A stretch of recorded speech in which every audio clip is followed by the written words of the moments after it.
नमस्कार जोहार, मैं राजू और आप देख रहे हैं 24 झारखंड न्यूज। चलिए जानते हैं झारखंड की सुबह से लेकर शाम तक की तमाम बड़ी खबरों को। धनबाद में दिन दहाड़े जमीन कारोबारी की गोली मारकर हत्या, पुलिस जांच में जुटी। धनबाद में दिन दहाड़े अपराधियों ने एक बड़ी घटना को अंजाम दिया है। दरअसल मंगलवार दोपहर असरपी अस्पताल के सामने एक व्यक्ति की गोली मारकर हत्या कर दी गई। मृतक का नाम शहाबुद्दीन है। जानकारी के मुताबिक वह पेशे से जमीन कारोबारी था। फिलहाल पुलिस इस मामले में जांच में जुट गई है। कांके सीओ जय कुमार राम ने किया सरेंडर। जमीन घोटाले के आरोपी कांके सीओ जय कुमार राम ने मंगलवार को Ranchi PMLA prevention of money laundering act की विशेष कोर्ट में सरेंडर कर दिया है, जिसके बाद उसने अपनी बेल के लिए कोर्ट में गुहार लगाते हुए 1 लाख रुपए का बेल बॉन्ड कोर्ट में प्रस्तुत किया है, जिसे कोर्ट ने स्वीकार कर लिया है। जय कुमार राम की ओर से अधिवक्ता विद्युत चौरसिया ने बहस की। बता दें कि कांके से जुड़े जमीन घोटाले में जय कुमार राम समेत अन्य आरोपियों के खिलाफ ईडी ने पिछले दिनों आरोप पत्र कोर्ट में सौंप दिया है, जिसके बाद उसके ऊपर गिरफ्तारी की तलवार लटक रही थी। पीएम मोदी के झारखंड दौरे को लेकर पुलिस अलर्ट। रांची में रेड जोन और नो फ्लाइंग जोन घोषित। प्रधानमंत्री नरेंद्र मोदी 2 अक्टूबर को अपने 1 दिवसीय दौरे पर झारखंड आ रहे। 17 दिनों में पीएम मोदी का यह दूसरा झारखंड दौरा है। प्रधानमंत्री रांची एयरपोर्ट से हेलीकॉप्टर के द्वारा हजारीबाग जाने वाले हैं। ऐसे में रांची के कुछ इलाकों में नो फ्लाइंग जोन घोषित कर दिया गया है। प्रधानमंत्री नरेंद्र मोदी के झारखंड दौरे को देखते हुए रांची के बिरसा मुंडा एयरपोर्ट की 200 मीटर की परिधि में नो फ्लाइंग जोन घोषित कर दिया गया है। बिरसा मुंडा एयरपोर्ट के 200 मीटर की परिधि में ड्रोन, पैराग्लाइडिंग के साथ साथ हॉट बैलून्स के उड़ान पर पूर्णतः रोक रहेगी। अनुमंडल दंड अधिकारी सदर के द्वारा इस संबंध में आदेश भी जारी कर दिया गया है। प्रधानमंत्री झारखंड दौरे को देखते हुए अनुमंडल दंड अधिकारी सदर के द्वारा दिनांक 2 अक्टूबर 2024 की सुबह 5 बजे से रात्रि 11 बजे तक निषेधाज्ञा लागू कर दी गई है। जारी आदेश में यह भी लिखा गया कि दिनांक 2 अक्टूबर 2024 को माननीय प्रधानमंत्री नरेंद्र मोदी का रांची में भ्रमण कार्यक्रम प्रस्तावित है। इस क्रम में प्रधानमंत्री बिरसा मुंडा एयरपोर्ट पधारेंगे। सुरक्षा के दृष्टिकोण से बिरसा मुंडा एयरपोर्ट के आसपास के क्षेत्र में ड्रोन, पैराग्लाइडिंग और हॉट एयर बैलून पूरी तरह से वर्जित एवं अन्य संबंधित गतिविधियों पर रोक लगाते हुए अनुमंडल दंड अधिकारी सदर रांची द्वारा नो ड्रोन जोन घोषित किया गया है। वहीं सुरक्षा के दृष्टिकोण से अनुमंडल दंड अधिकारी सदर रांची द्वारा BNS की धारा 163 के अंतर्गत दत्त शक्तियों का प्रयोग करते हुए निम्न प्रकार की निषेधाज्ञा जारी कर दी गई है। वहीं दूसरी तरफ रांची एयरपोर्ट पर पुलिस की टीम भी पूरी तरह से अलर्ट मोड में है। प्रधानमंत्री नरेंद्र मोदी के आगमन से लेकर उनके प्रस्थान तक 200 से अधिक पुलिसकर्मी और अधिकारी एयरपोर्ट से लेकर उसके आसपास के क्षेत्र में तैनात रहेंगे। रांची से लापता 4 बच्चे 5 दिन बाद सिमडेगा से बरामद। रांची रेलवे स्टेशन से 5 दिन पहले लापता 4 बच्चों को सिमडेगा से बरामद कर लिया गया है। बरामद बच्चों को रांची पुलिस सिमडेगा से रांची लेकर आ रही है। जानकारी के मुताबिक चारों बच्चे रेलवे स्टेशन से ट्रेन पकड़कर सिमडेगा चले गए थे। बानो स्टेशन पर आरपीएफ के जवानों ने चारों बच्चों को देखा तो उनसे पूछा कि कहां जा रहे हो। बच्चों ने कुछ जवाब नहीं दिया। आशंका होने पर आरपीएफ के जवानों ने चारों बच्चों को ट्रेन से उतारा और आरपीएफ पोस्ट में रखा। इसके बाद सिमडेगा CWC से संपर्क किया और बच्चों को सौंप दिया। चारों बच्चों के परिजन ने सोमवार को चुटिया थाने में बच्चों के लापता होने की शिकायत दर्ज कराई थी।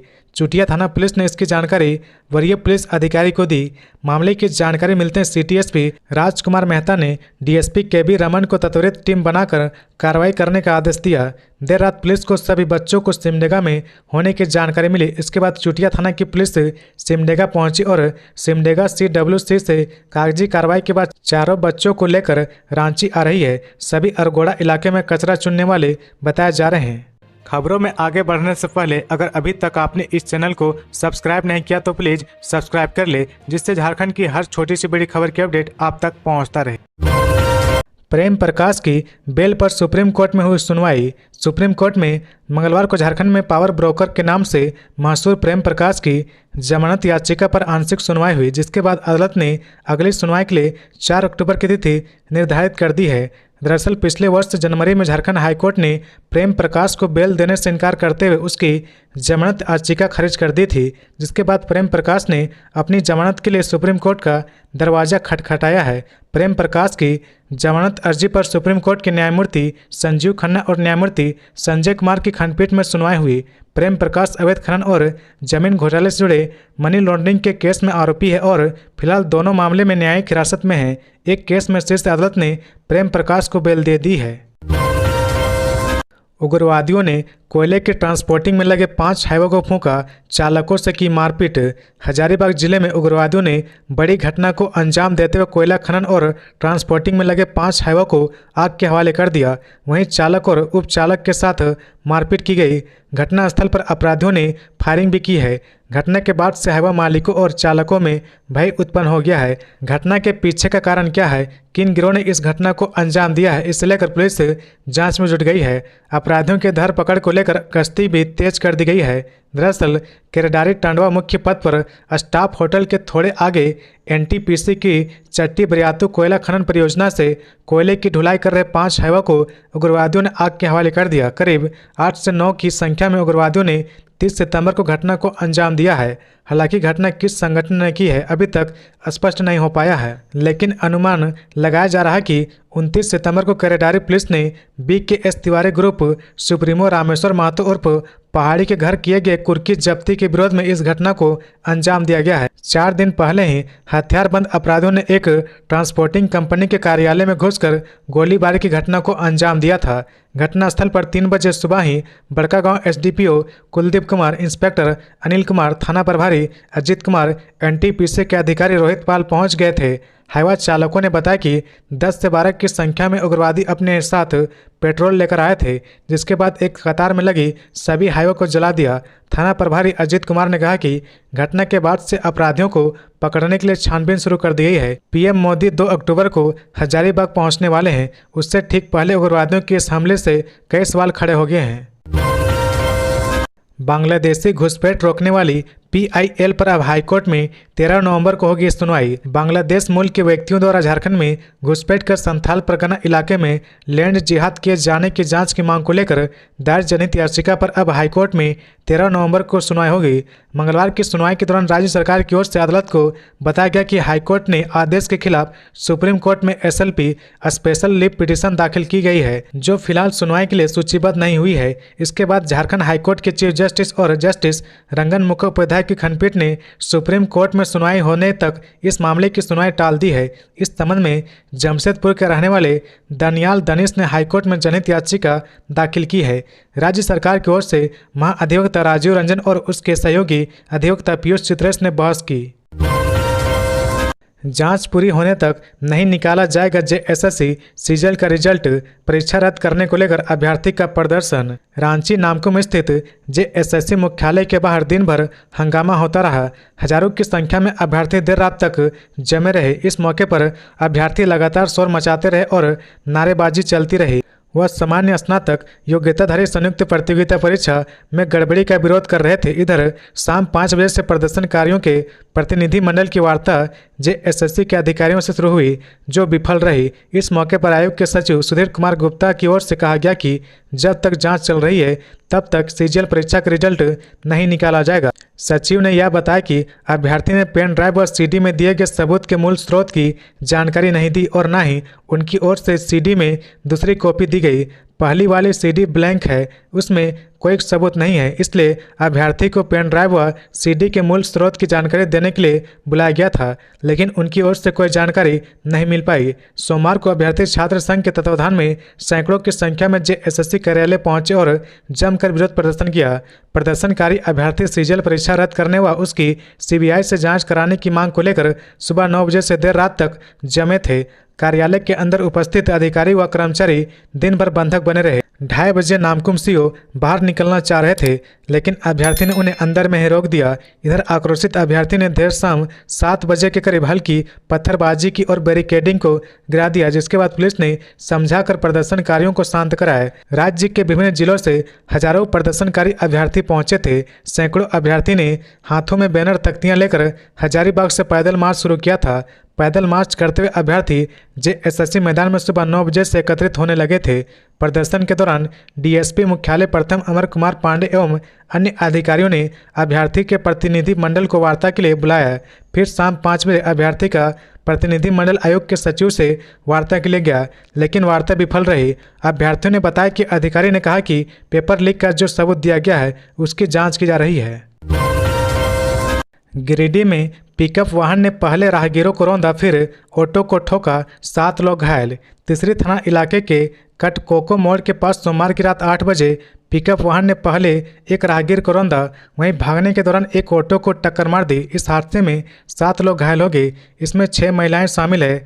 घायलों को अनंत-फनन में एम्बुलेंस से सामुदायिक स्वास्थ्य केंद्र तीसरी लाया गया, जहां प्रभारी डॉक्टर देवव्रत और डॉक्टर जिनेंद्र ने प्राथमिक उपचार किया। वहीं 3 लोगों की गंभीर स्थिति को देखते हुए डॉक्टर ने बेहतर इलाज के लिए दूसरे अस्पताल में रेफर कर दिया। ऑटो में बैठी ज़्यादातर महिलाएं स्वास्थ्यकर्मी हैं। तीसरी पुलिस दोनों वाहनों को जब्त कर थाना ले गई है। इधर हादसे की जानकारी पर सांसद प्रतिनिधि मनोज यादव, तीसरी के मुखिया किशोरी साव, राजकुमार शर्मा समेत कई स्थानीय लोग अस्पताल पहुंचे और घायलों का हालचाल जाना। मिली जानकारी के अनुसार विनोद मरांडी मजदूरी कर पैदल लौट रहे थे। जैसे ही वे कटकोको मोड़ के पास पहुंचे, पिकअप वैन ने उनको टक्कर मार दी, जिससे वो घायल हो गया।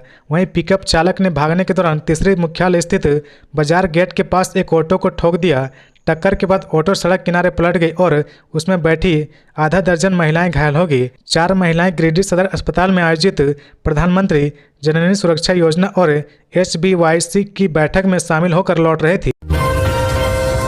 हेमंत सरकार राज्यवासियों के हित में ले सकती बड़ा फैसला, सेवानिवृत्ति की आयु सीमा बढ़ाने पर हो रहा विचार। झारखंड में विधानसभा चुनाव से पहले हेमंत सोरेन सरकार राज्यवासियों के हित में बड़ा फैसला ले सकती है। सूत्रों के अनुसार सरकार राज्य कर्मियों की सेवानिवृत्ति की उम्र 60 साल से बढ़ाकर 62 साल कर सकती है। मुख्यमंत्री हेमंत सोरेन के स्तर पर इस प्रस्ताव पर विचार चल रहा है। अगर यह फैसला होता है तो हेमंत सरकार राज्य गठन के बाद पहली सरकार होगी जो अपने 5 साल के कार्यकाल में राज्य कर्मियों के हित में दूसरा बड़ा फैसला लेगी। मिली जानकारी के अनुसार सरकार इस प्रस्ताव को लेकर मंत्रिपरिषद की विशेष बैठक बुलाने पर भी विचार कर रही है। झारखंड सचिवालय सेवा संघ, डिप्लोमा अभियंता संघ, झारखंड वित्त सेवा के पदाधिकारी, अनुसूचित जाति अनुसूचित जनजाति कर्मचारी संघ लगातार सेवानिवृत्ति की आयु सीमा बढ़ाने की मांग कर रहे हैं। इसी के मद्देनजर सरकार इस पर विचार कर रही है। बता दें कि फिलहाल राज्य सरकार ने विभिन्न विभागों में लगभग 1,70,000 अस्थायी अधिकारी और कर्मचारी काम कर रहे हैं।